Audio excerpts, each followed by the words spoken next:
Shalom, meus amigos, a paz esteja contigo. Está começando mais um Examinando as Profecias.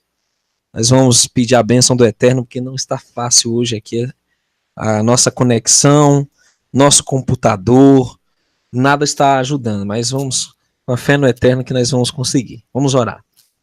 Yah, Todo-Poderoso, Elohim de Israel, Redentor do mundo, pedimos que nos abençoe nesse hangout, nos guie com a tua bênção, com a tua misericórdia. Abençoe cada ouvinte e todos que vão estar assistindo ao vivo ou compartilhando esse vídeo, para que sejam abençoados enormemente com esta revelação. E em nome do nosso Messias que pedimos essas bênçãos. Yahushua HaMashiach. Amém. Meus queridos, hoje nós vamos falar sobre as 10 profecias ou semanas proféticas de Enoque. E eu gostaria de dizer, queridos, que você precisa atentar para as revelações desse livro. Nós temos estudado o livro de Enoque há um tempo para entender a validade desse livro, a seriedade desses escritos, e até agora nós temos aprendido muito. E nós temos comparado com os demais livros das Escrituras Sagradas. Mas, neste capítulo do livro de Enoque, né, nós vamos acompanhar a narração das 10 semanas de Enoque, ok? Vamos verificar se nós temos som aí. Hoje está muito difícil de nós trabalharmos, mas estamos pedindo ao Criador que nos abençoe nessa jornada aí, ok? Bom, vamos falar da primeira semana de Enoque. Pergunte se tem som aí para os nossos amigos ao vivo aí no chat, né? Muito bem. Primeira semana de Enoque, está escrito o seguinte: depois disto, Enoque, começou a falar sobre um livro. E Enoque disse, concernente aos filhos da retidão, concernente aos eleitos do mundo, ou seja, está falando dos salvos, né? Dos filhos do Eterno.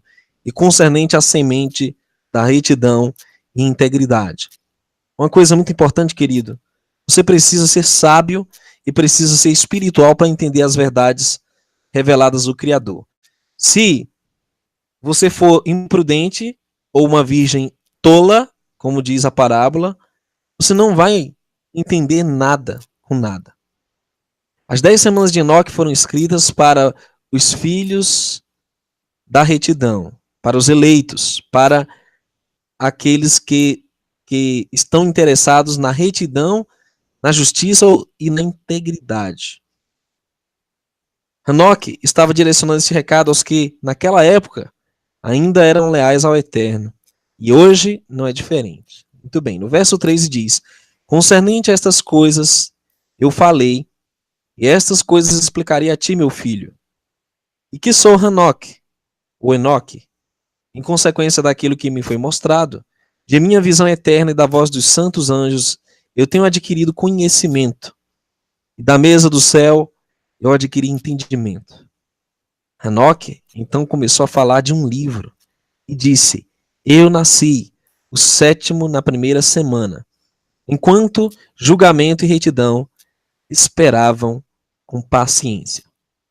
Queridos, nós estamos falando da primeira época que envolve o patriarca Enoque, o 7º na linhagem dos justos, né? Depois de Sete, depois Jared, né? Lameque.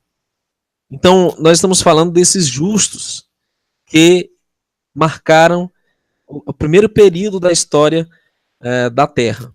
É importante dizer que eu não creio que essas semanas representem milênios, não creio. Porque conforme veremos, se encaixa períodos melhores, já que nós sabemos que uma semana possui 7 dias, né? Então nós vamos aqui aplicar a períodos, e você vai ver a coerência desses períodos em que são aplicados. A primeira semana, então, se aplica aos filhos de Adão, aos filhos leais de Adão, nos primeiros tempos, após a criação e após a queda do homem. Então ele diz: "Somente estas coisas eu falei, e estas coisas explicarei a ti, meu filho. E que sou Hanoque. Em consequência daquilo que me foi mostrado, de minha visão eterna e a voz dos santos anjos, eu tenho adquirido conhecimento. E da mesa do céu adquiri entendimento." Então Hanoque começou a falar de um livro e disse: "Eu nasci o sétimo na primeira semana, enquanto o julgamento e retidão esperavam com paciência." Queridos, os patriarcas viviam longas datas. Noé viveu 900 e tantos anos. Você sabe que o homem mais velho, Matusalém, viveu 960 e poucos anos. Eles viviam assim, quase um milênio, no seu tempo.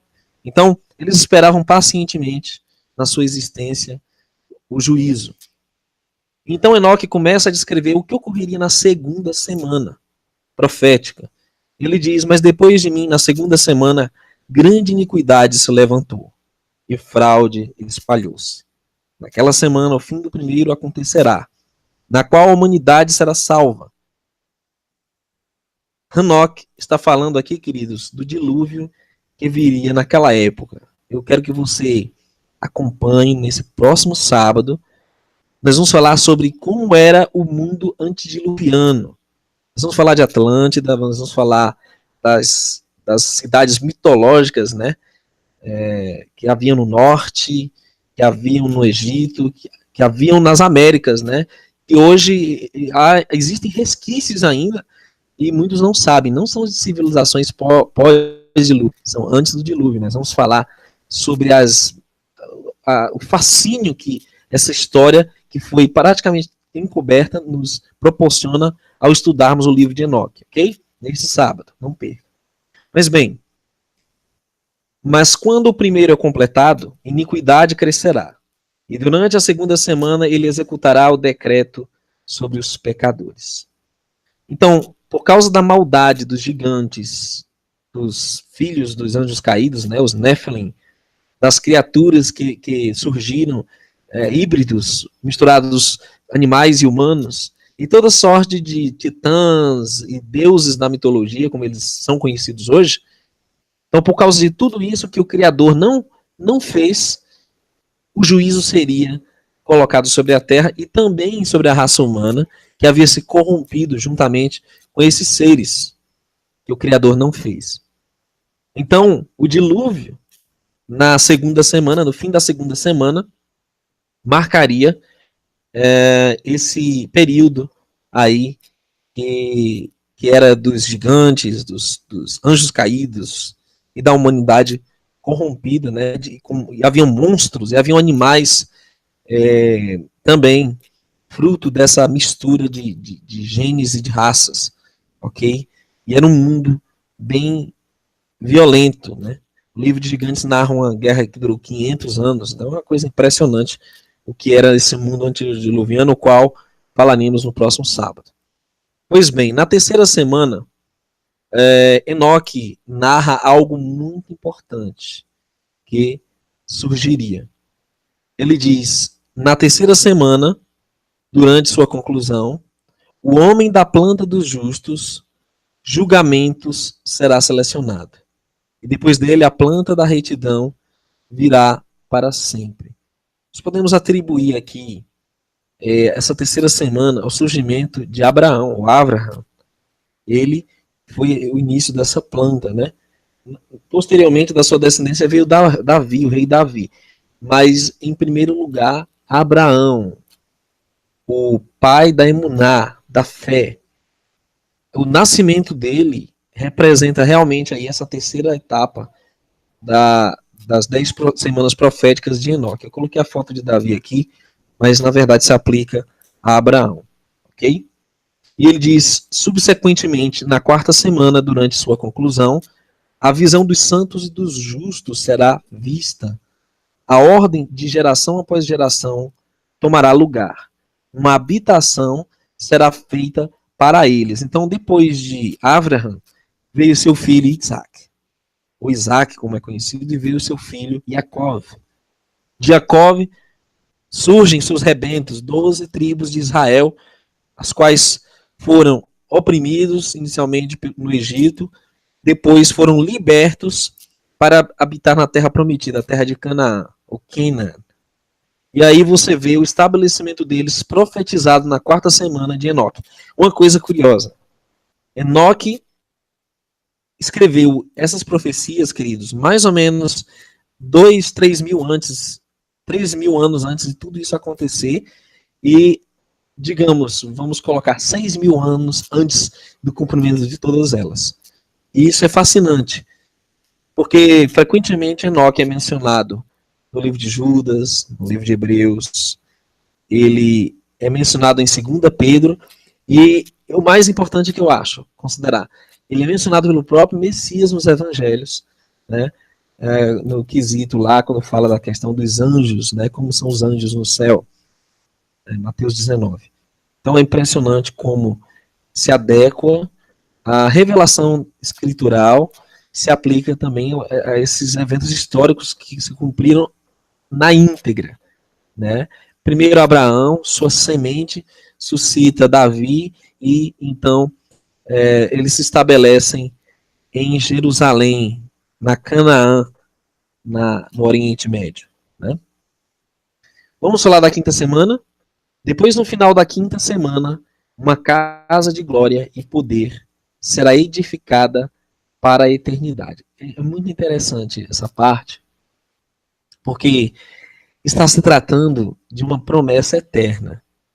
Se ela não se cumpriu ali no templo de Salomão, literalmente, porque o importante desse templo não eram esses muros, esses adereços que Salomão tinha feito, nada disso era importante.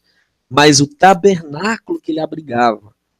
Esse tabernáculo representava a presença física do próprio Todo-Poderoso, do próprio Eterno no meio de Israel.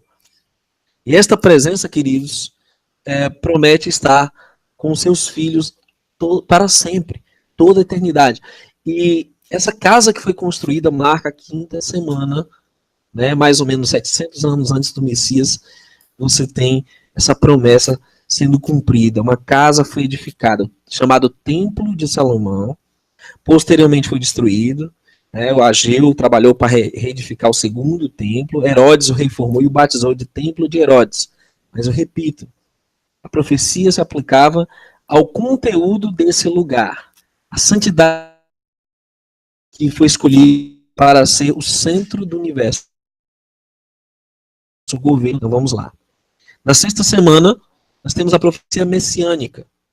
Olhe, atente para os detalhes. Os que viverem durante ela serão cegados em seu coração. Infielmente se afastarão da sabedoria.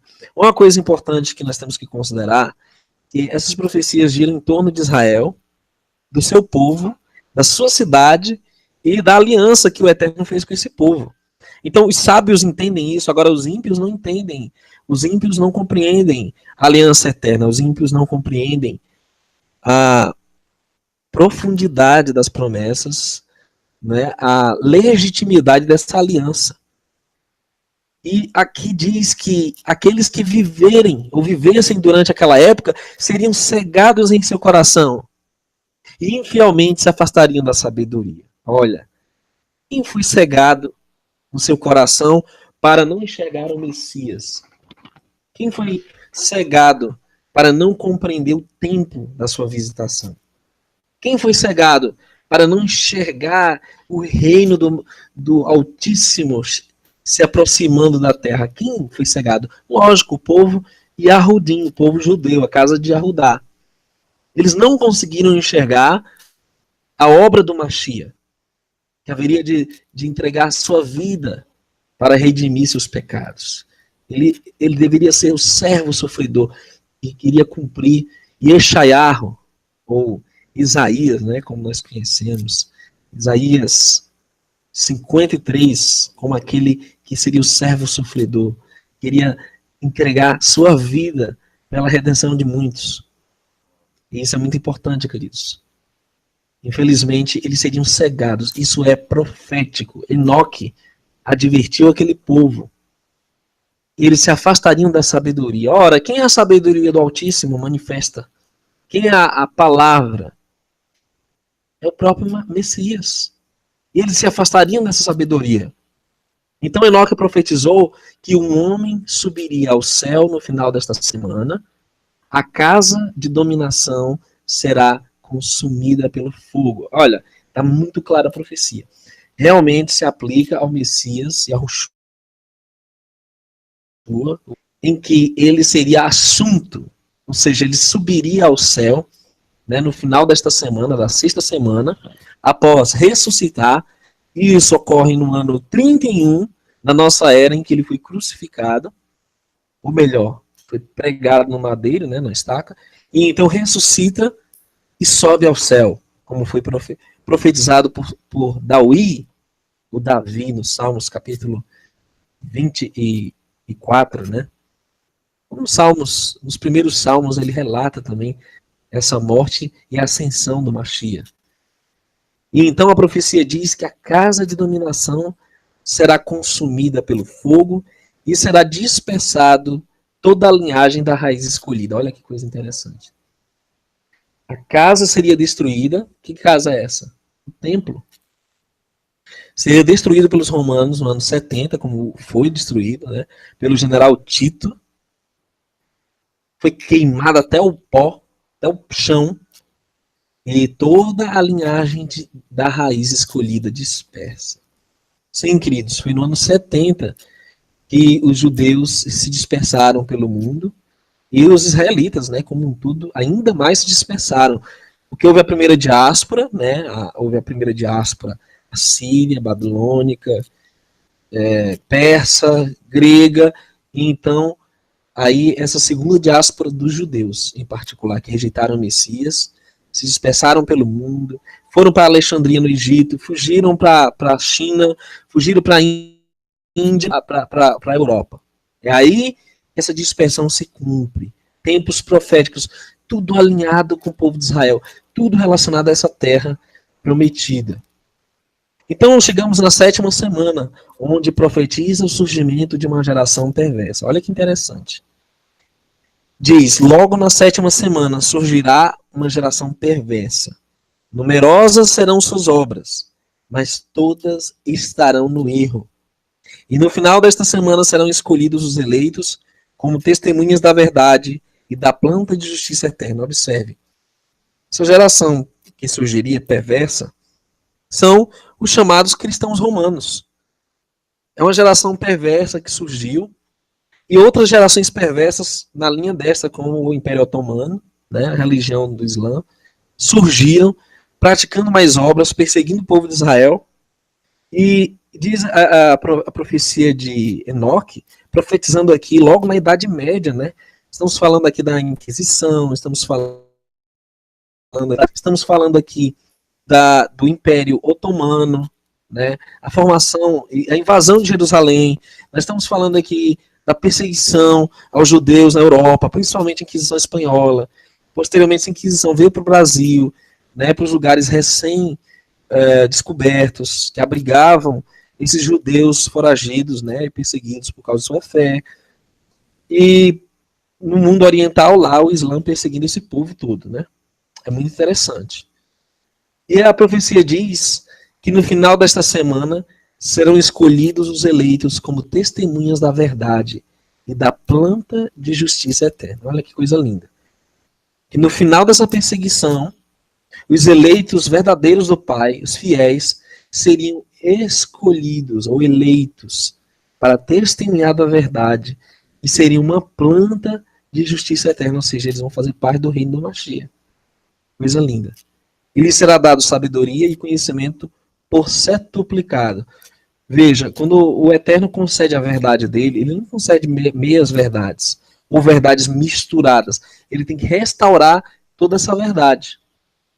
Tinha até um camarada zombando aí, outro dia, sobre o movimento da restauração. Só, queridos, que nenhuma religião restaurou tudo, ou alguma coisa.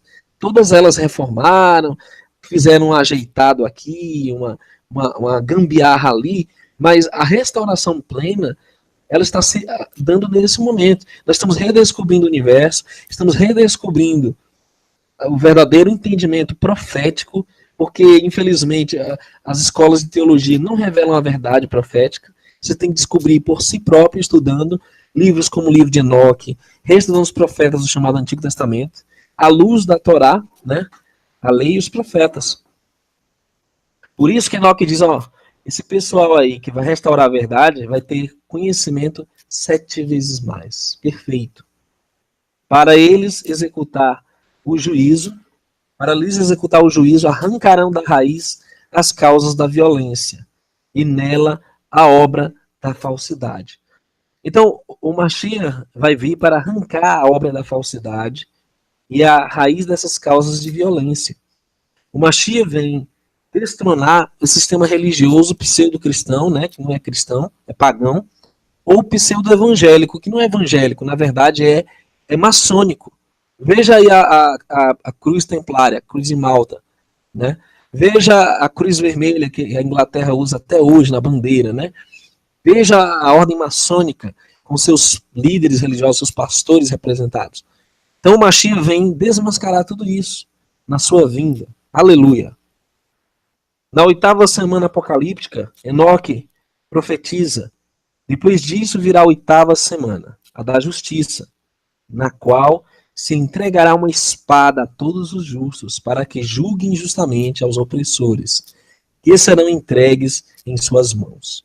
E ao final desta semana, os justos adquirirão honestamente riquezas, e será construído o templo da realeza do Grande, em seu esplendor eterno, para todas as gerações. Que coisa maravilhosa. Aqui fala do reinado do Messias, em que o Messias vai entregar uma espada de julgamento aos justos. Para quê? Para que eles reinem no céu? Não. Eles vão reinar na terra. Porque aqui diz que eles vão julgar justamente os opressores. No céu não tem opressores. Então, serão entregues uns 1000 anos. As nações que restarem, né, que será aproximadamente 1/3 da população da Terra, uns 2 bilhões e pouco, serão julgadas pelos santos do Altíssimo durante esses 1000 anos e adquirirão honestamente riquezas. E será construído o templo da realeza do Grande, em seu esplendor eterno, para todas as gerações. Curiosamente, o livro de Isaías descreve esse templo que o Mashiach vai construir. Ele descreve esse reinado de glórias em Sião, onde todas as nações virão adorá-lo, onde os santos receberão honra e estarão sendo reis e sacerdotes durante esses 1000 anos. E ele fala como será esses 1000 anos. Basta ler Isaías capítulo 2, Isaías capítulo 11, Jeremias capítulo 23, Zacarias capítulo 12, 13 e 14. Basta ler esses textos e você vai ver a tremenda revelação milenar do reino milenar do Messias, né? Bom, queridos, nós sabemos que a 8ª semana corresponde ao reino milenar do Messias, o 7º milênio. Agora, quando Enoque fala da 9ª semana apocalíptica, ou 9º período, né, ele diz, depois disso, na 9ª semana, o julgamento da retidão será revelado para todo mundo. Toda obra de maldade desaparecerá de toda a terra, o mundo será marcado para destruição, e todos os homens estarão atentos ao caminho da integridade. Aleluia. Meus queridos, Baruch Hashem por isso, louvado seja o Eterno. No final dos 1000 anos, o juízo será assentado, o juízo final, toda obra má desaparecerá finalmente. Aí sim, o mal será aniquilado plenamente da terra. Isso se dará somente no final dos 7000 anos do reinado do Messias. Essa é a 9ª semana apocalíptica de Enoque. Cada semana com um milênio, mas não se encaixa. Se encaixa nesses períodos que nós estamos citando. O início do milênio, o fim, né? E diz que o mundo será marcado para destruição. Sim, porque ali Apocalipse 20 descreve as nações que restarem sobre a terra irão atacar a cidade santa e o fogo descerá do céu e os consumirá. E finalmente, aí sim, todos os homens estarão atentos ao caminho da integridade. Os santos, que serão súditos do reino, os que estiverem forem ressuscitados, os que permanecerem vivos na vinda do Messias, e aqueles, todos que comporem esse reino, estarão atentos ao caminho da integridade. E depois disso, no 7º dia da 10ª semana, haverá um eterno julgamento que será executado sobre as sentinelas. Azazel, aqui se trata de Azazel e seus anjos sentinelas, no qual estão presos em uma prisão escura e eterna. É interessante porque as escrituras, o livro de Judas diz que esses anjos estão na escuridão, estão no abismo, sendo reservados para o dia do juízo, conforme 2 Pedro, capítulo 3, expressa também. Então, esses anjos serão julgados. E diz que um eterno céu espaçoso brotará no meio dos anjos. Antigo céu se apartará e passará. Um novo céu aparecerá. Eu creio, queridos, que o Eterno vai remover talvez esse domo, né, sobre nós. E a visão celestial vai ser plena, né? De todas as 10 dimensões acima de nós, todos os luminares que o Criador fez e todos os anjos, né? Será perfeito como era para Adão. E os poderes celestiais brilharão com esplendor para sempre. Aleluia. Depois, igualmente, haverá muitas semanas que existirão em extrema bondade e retidão. Pecado nem será nomeado lá para sempre e sempre. Quem haverá lá? De todos os filhos dos homens, capaz de ouvir a voz do santo sem emoção?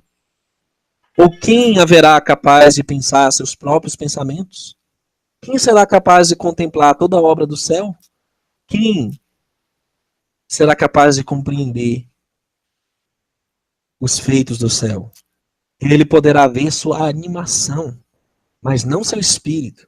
Ele pode ser capaz de conversar lá a respeito dele, mas não de saber sobre ele. Ele poderá ver todas as fronteiras destas coisas e meditar sobre elas, mas ele não pode fazer nada iguais a elas. Qual de todos os homens é capaz de entender a largura e o comprimento da terra? Por quem tem sido visto as dimensões de todas essas coisas? Todo homem que é capaz de compreender a extensão do céu, qual é a sua elevação, e pelo que ele é apoiado, quais são os números das estrelas, e onde todas as luminárias ficam no descanso. Livro de Enoque, capítulo 92. Que sublime, não?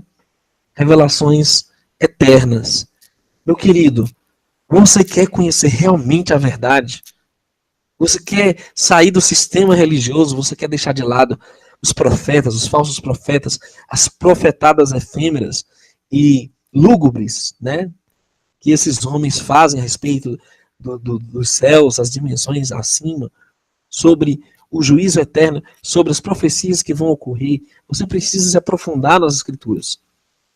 E nós temos sido maravilhados pelas revelações no livro de Enoque. Eu sugiro que você assista o vídeo que nós fizemos aqui, Por que esconderam o livro de Enoque e o livro de Jazar.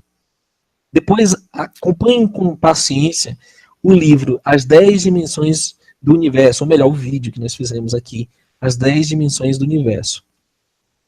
Depois, acompanhem o maravilhoso relato da criação do universo, outro vídeo que nós fizemos no sábado passado, e você vai ficar maravilhado com as revelações que o sistema tem ocultado de nós.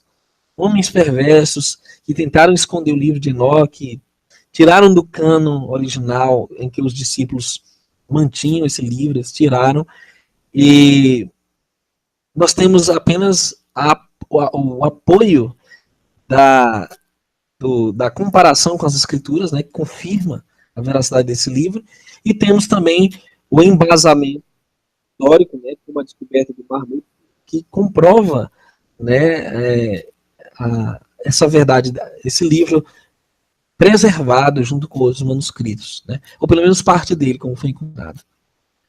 Então eu desafio você a considerar esses pontos, as 10 semanas apocalípticas, quanto mais nós lemos, estudamos e vamos conhecendo certas verdades, nós vamos compreendendo as outras.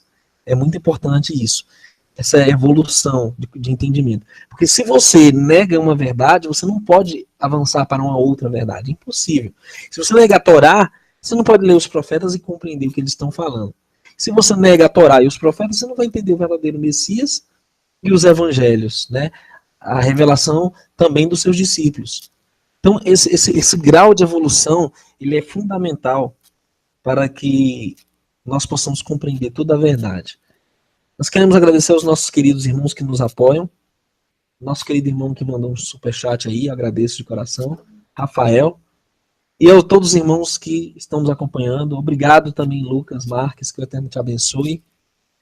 E aos queridos que arduamente acompanham esse trabalho, compartilham os vídeos, pesquisam e sempre curtem os nossos materiais e estão do lado da verdade do Criador. Que a paz do Altíssimo, suas bênçãos estejam sobre ti. Eu vou ficando por aqui amanhã às 20 horas. Eu e a Gemil estaremos no canal Neemias Gomes, um informativo semanal, não perca. Até lá, meus queridos, um forte abraço, se o Eterno permitir.